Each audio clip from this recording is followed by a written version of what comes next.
हर हर महादेव दोस्तों, आप सुन रहे थे मेरे साथ मनमर्सियाँ भाग 58। गोलू ने जब देखा कि उसकी वजह से मोंटी को मार पड़ रही है तो वह वहां से रफ्फू चक्कर हो गया। गोलू के पास अब एक ही रास्ता था और वो थी शगुन ही थी जो उसकी मदद कर सकती थी और उसे इस मुसीबत से बाहर निकाल सकती थी। गोलू सुबह सुबह मिश्रा जी के घर पहुंचा। मिश्रा जी बाहर गेट पर कुल्ला कर रहे थे।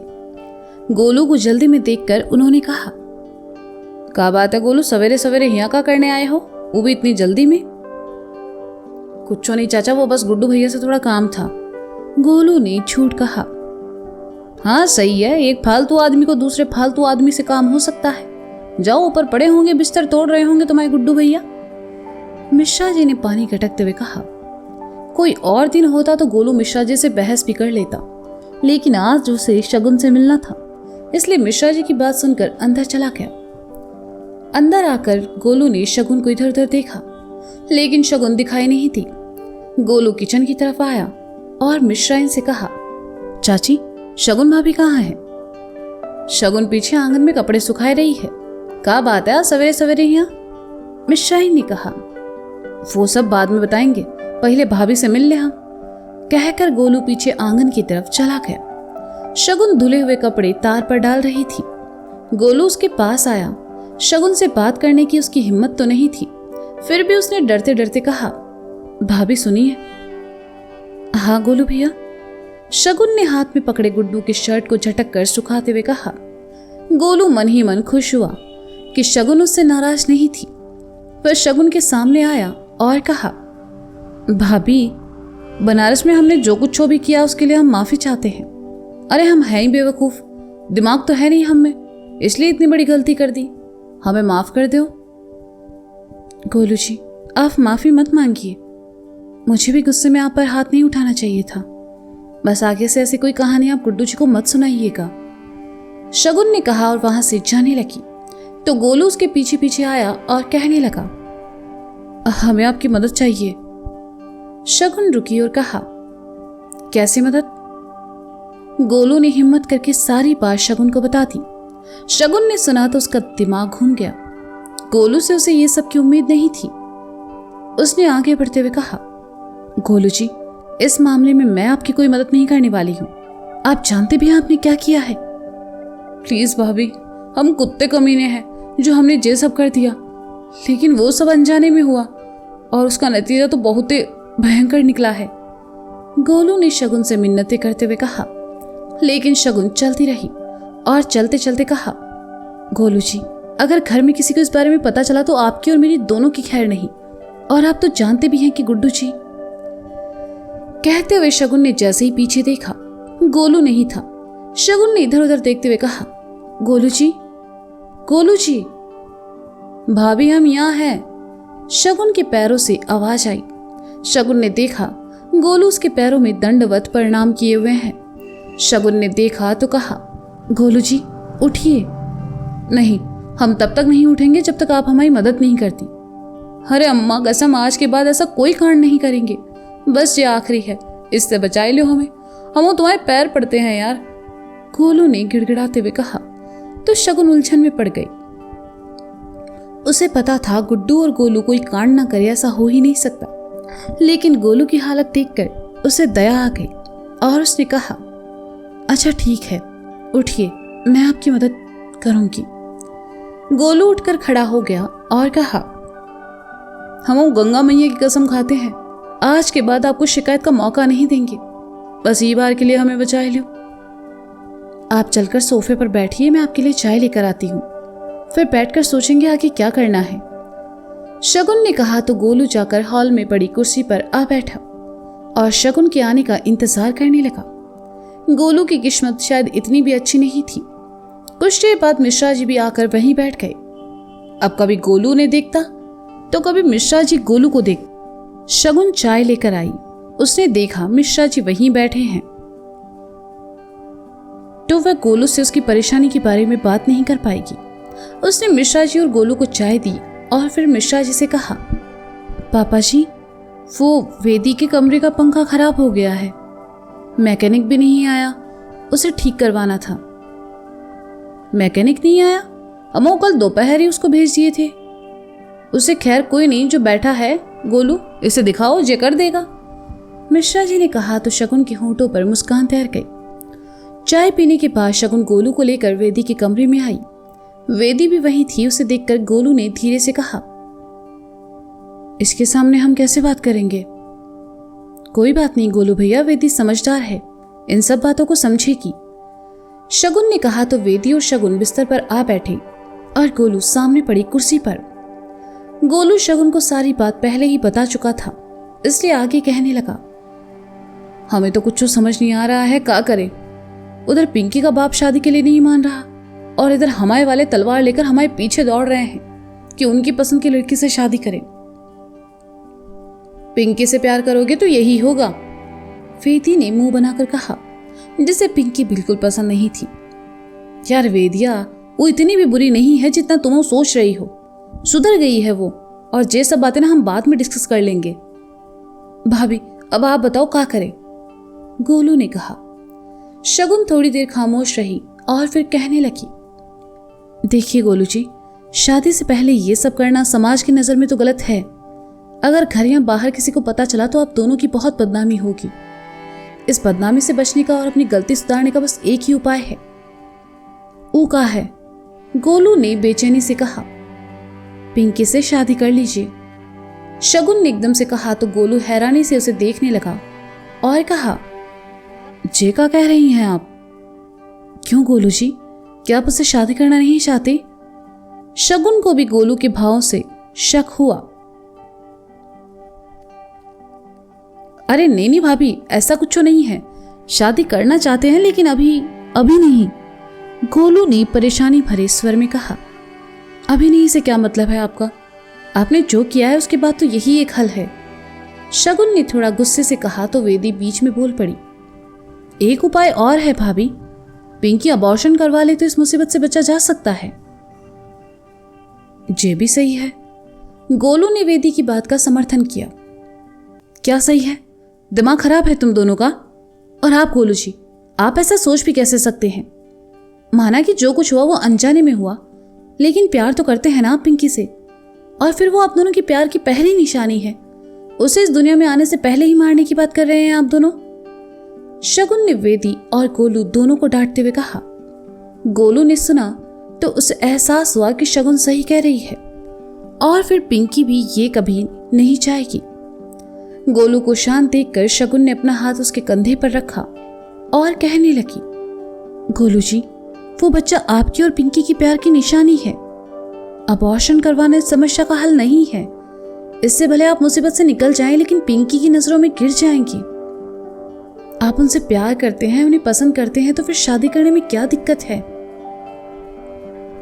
भाभी, गुड्डू भैया के होते हम पिंकिया से शादी कैसे कर सकते हैं? गोलू ने उदासी से कहा। ये तो मुझे याद ही नहीं रहा। शगुन ने भी परेशान होकर कहा, अगर गुड्डू भैया को पता चला तो वो पता नहीं कैसे रिएक्ट करेंगे। वेदी ने कहा, गुड्डू जी से कोई इस बारे में कुछ नहीं कहेगा। एक बार ये शादी हो जाए उसके बाद वो खुद समझ जाएंगे कि पिंकी उनके लिए नहीं बनी। शगुन ने कुछ सोचते हुए कहा, लेकिन गुड्डू भैया को जब पता चलेगा तो उन्हें बहुत बुरा लगेगा। उनकी आंखों के सामने जब उनकी पसंद की लड़की से शादी करेंगे तो उन्हें बहुत तकलीफ होगी। गोलू ने कहा, जो कि किसी भी हालत में गुड्डू को हर्ट करना बिल्कुल नहीं चाहता था। देखिए गोलू जी, गुड्डू जी को पिंकी से कभी प्यार हुआ ही नहीं था, उन्हें सिर्फ अट्रैक्शन था। और इन दिनों तो मैंने उनके मुंह से पिंकी का नाम तक नहीं सुना है। वो भूल चुके हैं उसे। वैसे भी जो कुछ हो रहा है उसमें किसी न किसी का दिल तो टूटना तय है, तो क्यों ना गुड्डू जी का दिल तोड़ा जाए। शगुन ने आखिरी शब्द मुश्किल से कहे। ये आप क्या कह रही हैं भाभी? गोलू को भी अजीब लगा। हाँ गोलू जी, सही सुना आपने। आपके और पिंकी के रिश्ते का सच सुनकर अगर गुड्डू जी का दिल टूटता है तो टूटने दीजिए, उन्हें संभालने के लिए मैं हूं। लेकिन इस वक्त पिंकी को आपकी बहुत जरूरत है। यही सही मौका है अपने प्यार को सच साबित करने का, शगुन ने कहा। कहीं ना कहीं शगुन की बात गोलू को समझ आ रही थी। इस वक्त ऐसे धर्म संकट में था कि उसे अपने प्यार और अपने दोस्त में से किसी एक को चुनना था। गोलू को शांत देखकर वेदी ने कहा, गोलू भैया आप परेशान मत होइए और पिंकी और अपने लिए सही फैसला लीजिए। गुड्डू भैया को हम सब संभाल लेंगे। देखना वो थोड़े दिन आपसे नाराज रहेंगे और फिर आपको माफ कर देंगे। आपकी शादी में सबसे ज्यादा डांस भी गुड्डू भैया ही करेंगे। गोलू ने सुना तो मुस्कुरा उठा और शगुन की तरफ देखने लगा। तो शगुन ने कहा, आपने गुड्डू जी के लिए बहुत कुछ किया है, अब गुड्डू जी की बारी है। भाभी बाकी सब तो ठीक है, लेकिन पिंकी के घर वालों से शादी की बात करेगा कौन? वेदी ने कहा। शगुन मुस्कुराने लगी तो वेदी और गोलू दोनों ही उसे हैरानी से देखने लगी। शगुन ने कहा, गोलू जी आपको याद होगा बड़े मिश्रा जी ने आपसे हॉस्पिटल में क्या कहा था? यही कि जो शर्मा जी की लौंडिया का चक्कर छोड़ दो। गोलू ने कहा, नहीं कुछ और भी कहा था। शगुन ने कहा तो गुड्डू ने अपने दिमाग पर जोर डाला और फिर एकदम से खुश होकर कहा, उन्होंने कहा था कि हमें भविष्य में कोई भी काम हो तो हम उन्हें बताएं, वो जरूर करेंगे। तो वो मौका आ गया है। आइडिया आपको मैंने दे दिया, अब पापा जी को आप मनाओ कि वे जाकर पिंकी के पापा से आपकी और उसकी शादी की बात करें। शगुन ने उठते हुए कहा, आपको लगता है मिश्रा जी मानेंगे? गोलू ने कहा, मानेंगे क्यों नहीं, लेकिन हाँ सीधे तरीके से नहीं, थोड़ा इमोशनल ड्रामा करना होगा। वैसे भी अब तक आपने इतने कांड किए हैं, एक और सही, लेकिन इस बार इसमें मैं भी शामिल रहूंगी। शगुन ने कहा तो गोलू मुस्कुराने लगा और कहा, सही है भाभी, का प्लान बनाई हो? गुड्डू भैया के संगत का असर दिख रहा है आप पर। गोलू ने कहा तो शगुन मुस्कुराने लगी और कहा, आपको और आपके गुड्डू भैया को अगर नहीं सुधारा तो मेरा नाम शगुन गुप्ता नहीं। अब ये सब बातें छोड़िए और अपने प्लान पर ध्यान दीजिए। कहकर शगुन वहां से चली गई। किचन में आकर उसने गुड्डू के लिए चाय बनाई और लेकर ऊपर चली आई। गोलू वेदी के कमरे में घूमते हुए मिश्रा जी से क्या बोलना है इस सब की प्रैक्टिस कर रहा था। शगुन ने देखा सुबह के 9 बज रहे थे और गुड्डू अभी तक सो रहा था। शगुन कमरे में आई तो देखा सिर्फ जींस पहने गुड्डू बिस्तर पर उल्टा लेटा हुआ था। उसकी पीठ के कट और उभार साफ नजर आ रहे थे। शगुन कुछ देर गुड्डू को देखते रही। गुड्डू की नींद खुली। वह जैसे ही पलटा उसने देखा शगुन चाय हाथ में लिए खड़ी है। गुड्डू को महसूस हुआ कि उसने ऊपर कुछ नहीं पहना है, तो उसने पास पड़ी चद्दर उठाई और खुद को ढकते हुए कहा, एक जवान लड़का बिना कमीज के सो रहा है, शर्म नहीं आई उसको घूरते हुए? मुझे कोई शौक नहीं है आपको इस तरह देखने का, और वैसे भी ऐसे आधे अधूरे कपड़े पहनकर कौन सोता है?